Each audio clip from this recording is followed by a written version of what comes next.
For anyone clicking on this and watching my video, I don't know what you were expecting, but this is what you get. I figured instead of doing a voiceover to a video with photos or something, that I would do a live recorded video of me kind of doing my assignment with what I do. My name is Mallory, and I am a freelance mascot costume maker. What's the word for it? I kind of had a script in my head, but I get nervous in front of the camera. I'm less nervous now, but now that I have all this, I'm like, oh wow, this is kind of neat. But I am a freelance costume maker. I make all sorts of things. I didn't make this, so don't get your hopes up. I make them, but I bought this because I have a friend who's really good at it too, and I had her make one for me. So, going through this, I was going to do my reflection video like this and go through the questions. So, these last few weeks have been really fun in this class. I've only taken a few classes so far. I don't really have a favorite. I kind of just do the classes and whatnot. But let's get to it. So, my first question, yes, it's very hard to see. I'm trying to read on my iPad. It is hard to see. I see through my eyes, but it is difficult. But the first question here is, what did you learn about or share about your industry during your time in this course? And I think one thing I definitely learned was all of the different types of websites I could go to that I really enjoyed finding, because this isn't the only thing I want to do. It is something that I want to excel at and be able to make money on, since I already do that now. It's just something I would like to perfect. And finding all of those like different communication websites was really neat, and I really like that aspect. And something that I shared. I think I shared a lot of insight about the animation industry in certain ways, and how I'm really passionate about animation not just being for kids, because it's not. It's for everyone, and I don't like the mentality of one age limit only being able to enjoy a certain thing. Like, I feel as though if you enjoy it, you should be able to do it. So that's kind of like my way of thinking, in all of its boundaries, of course. My second question here that I get to answer is, what did you learn about your own future in it during this period of industry explanation? Something that I guess I really thought a lot about is maybe where I want to go in the long run, because in animation there's only a certain amount of places you can go. There's animation studios, but there's like a select bundle, and a lot of those bundles aren't in Virginia where I am. So a lot of what I had to think about for my industry is thinking about myself and where I'm going to end up once I graduate and once I have everything all put together. Because if I want to not only just have my craft in what I do, I'm also going to have to think about, well, if I want to continue with this animation career, where am I going to go? Where am I going to apply? Where am I willing to go? Because as much as I would like it, I don't want to move to California if that's where I have to go. I'd stay on the East Coast. So I have to think, oh, well, for my future, I have to really think in depth about where I want to go, especially since I have a lot of family in Virginia, so it would be kind of hard. But it's something I got to thinking and trying to put my boundaries of like, oh, well, I won't go here. Oh, well, this studio is based in Canada. I don't think I can go there. Well, you never know. But something that I've always been okay with is Florida. I really hate the cold. I do not like the cold at all. So Florida would not be a bother. Let's see, going forward, how will you apply the skills and concepts you gained to your future success, both in your academic care as well as your professional career?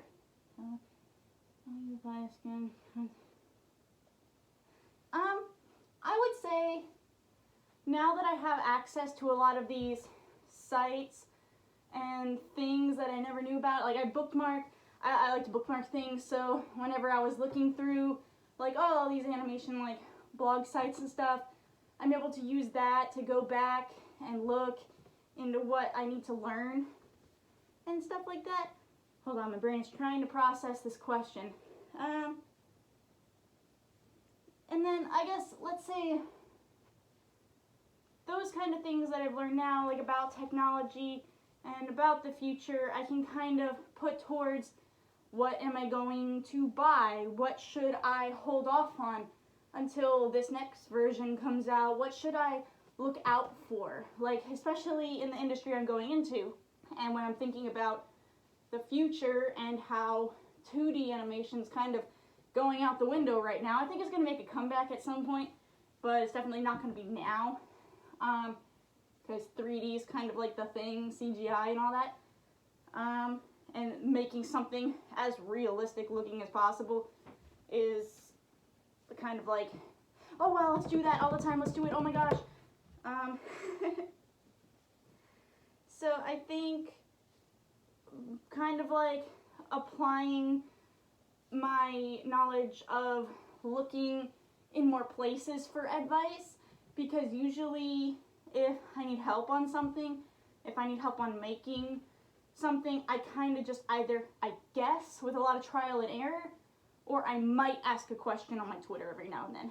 But I guess I really need to start going onto sites and looking up things and not going in blind, because it's going to make me a lot more knowledgeable in the long run, and I probably won't have as many issues, because I know it's something, I'm very stubborn, so I'm like, oh, I don't need that, I can do it, I'll finish it on my own, I can do it, I don't need any help, no, go away, I don't need help, I can do it, it's fine.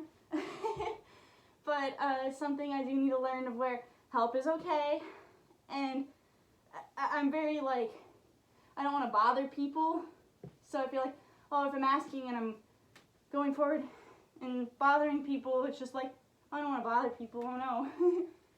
So that's something I could always work on a little more. If you could give the upcoming TEM classes some advice, what words of wisdom would you offer those students to help them get the most they can from this experience? Let's see.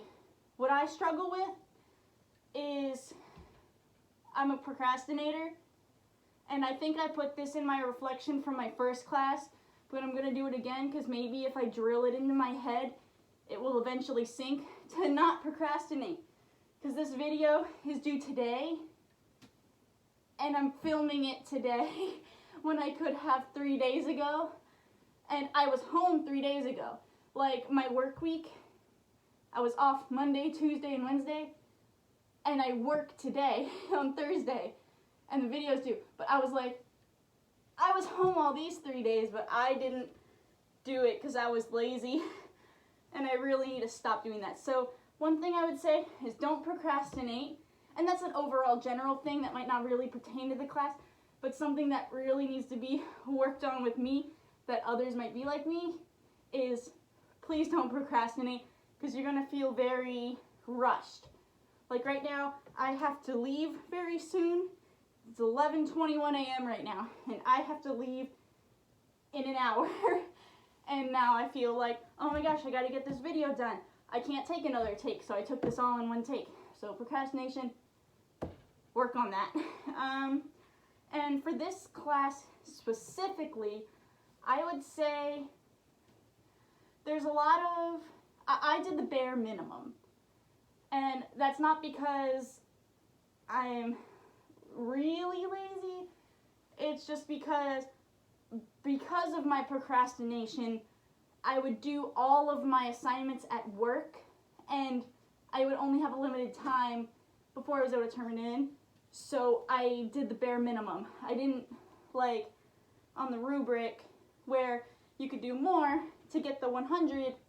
I just did the minimum requirements. So I would suggest going out of your way to get the more requirements, because like I've been getting, lower grades on the smaller bare minimum things when I could have gone above and beyond and gotten more. So I would say for the TEM class, TEM, I would say for this class to kind of do a little more, because it will be better off for you in the long run. As well as, I would say, really get into your research. Like when we had to do the assignment that was looking up the blog post sites, when you look up a blog post, or like, the sites where you're trying to list them and you put the little thing, people watching this will know what I'm talking about. But it's like when you go onto those sites and you're looking for like different areas to look at in the future, kind of like look around the website. Don't just find the website, say, wow, this is something for my assignment, and put it in. Just like actually take your time to look around it and learn and get the most out of it. Because when you find these new places, before this class, you might not have known about these things. And now you're known about these things, don't take it for granted. Because without the class, you probably wouldn't have known for a very long time or never. And now you have all of these like advanced abilities and places to go. So I would say that is something from me, and I'm going to reiterate procrastination because I'm really bad at that. I really need to stop. Maybe by the time I graduate, I'll have thought about it a little more. But thank you so much for the class. I really enjoyed it. I'm looking forward to my next class and all of the things to come. This one was really neat and definitely pertained to a lot of what I do right now. So thank you very much, and I hope all of the classes in the future go awesomely. Was that the word? I'm not sure. Thank you.